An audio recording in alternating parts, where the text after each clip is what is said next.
নমস্কার বন্ধুরা, অভিপিউর হেসেল পরিবারে সকল বন্ধুদের জানাই স্বাগত। আজ আমি তোমাদের সাথে শেয়ার করব একটি আমিষ রেসিপি। আজকের রেসিপি চেন্নাই স্টাইলে চিকেন 65। তোমাদের যদি এই রেসিপিটা ভালো লেগে থাকে তাহলে প্লিজ লাইক, শেয়ার, কমেন্ট এবং সাবস্ক্রাইব করে দিও। সাবস্ক্রাইবের পাশে থাকা বেল আইকনটি ক্লিক করে অল নোটিফিকেশন অন করে দিও, যাতে আমি ভিডিও দিলে সমস্ত ভিডিওর নোটিফিকেশনগুলো সবার আগে তোমার কাছে পৌঁছে যায়। এই রেসিপি বানানোর জন্য আমি নিয়েছি 300 গ্রাম বোনলেস চিকেন, আর নিয়েছি আদা, রসুন, কারি পাতা। সবার প্রথম আমাদের ম্যারিনেশন করে নিতে হবে। মাংসের মধ্যে দিয়ে দিলাম 3 চামচ টক দই, 2 চামচ লবণ,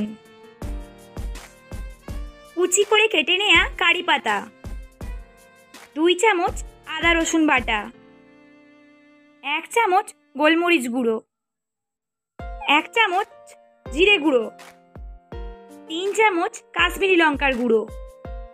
চিকেন 65-এর চিকেনটা একটু বেশি লাল লাল টাইপের দেখতে লাগে, এই কারণে আমি এখানে বেশি করে কাশ্মীরি লঙ্কার গুঁড়ো দিলাম।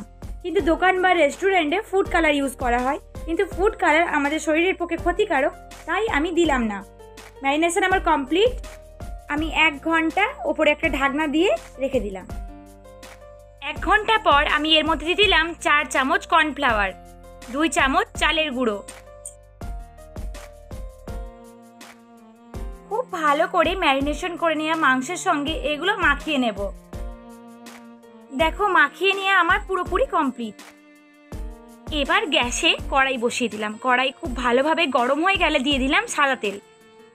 বেশি পরিমাণে সাদা তেলে দেব, কারণ এগুলো সবই আমি ডুবো তেলে ভাজবো। তেল দেওয়ার সময় আমি গ্যাসের ফ্লেম হাই রেখেছিলাম। এবার এই গরম তেলে আমি এগুলো এক এক করে দিয়ে দেব। এগুলো দেওয়ার পর আমি কিন্তু গ্যাসের ফ্লেমটা মিডিয়ামে করে দেব।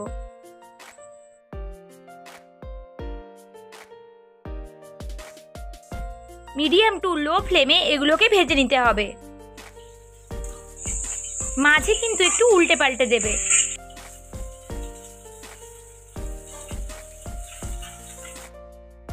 একটু সময় নিয়ে এগুলো ভেজে নেওয়াই ভালো। এগুলো আমার ভাজা হয়ে গেছে, এবার আমি এগুলোকে তুলে রাখবো। এই দেখো, আমার সবগুলো ভাজা হয়ে গেছে। চিকেন 65-এর এই রেসিপিটা একবার এইভাবে বানিয়ে দেখো, দুর্দান্ত লাগে। আবার আমি গ্যাসে কড়াই বসিয়ে দিলাম। কড়াই একটু গরম করে নিয়ে আমি এর মধ্যে দিয়ে দিলাম 1 চামচ সাদা তেল। খুব বেশি পরিমাণ তেল কিন্তু দেবে না। 5-6টি রসুন কুচি করে নিয়েছিলাম, সেগুলোই এর মধ্যে দিয়ে দিলাম। এরপর এর মধ্যে দিয়ে দেবো কারি পাতা। আমি 10-11টা কারি পাতা দিয়েছি। এরপর এর মধ্যে দিয়ে দিলাম 2টি চেরা কাঁচা লঙ্কা। এই সব কিছুই কিন্তু করব মিডিয়াম ফ্লেমে। খুব বেশি ভাজবো না, হালকা ভেজে নিয়ে এর মধ্যে দিয়ে দেব ভেজে রাখা চিকেন। সব একসাথে খুন্তি দিয়ে নেড়ে মিশিয়ে নেব। আর সব শেষে এর মধ্যে দিয়ে দিলাম 1 চামচ গোলমরিচ গুঁড়ো। এটা কিন্তু মাস্ট দিতেই হবে। খুন্তি দিয়ে একটু নেড়ে কিছুক্ষণ অপেক্ষা করলেই রেডি চিকেন 65। বাংলাতে বসে চেন্নাইয়ের স্বাদ নিতে চাইলে বাড়িতে আজই বানিয়ে ফেলো চিকেন 65-এর এই দুর্দান্ত রেসিপি। আর আমাকে কমেন্ট করে জানাতে ভুলো না তোমাদের কেমন লাগলো। সবাই খুব ভালো থাকবে, সুস্থ থাকবে। আজকের মতো তাহলে টাটা, দেখা হবে পরের ভিডিওতে।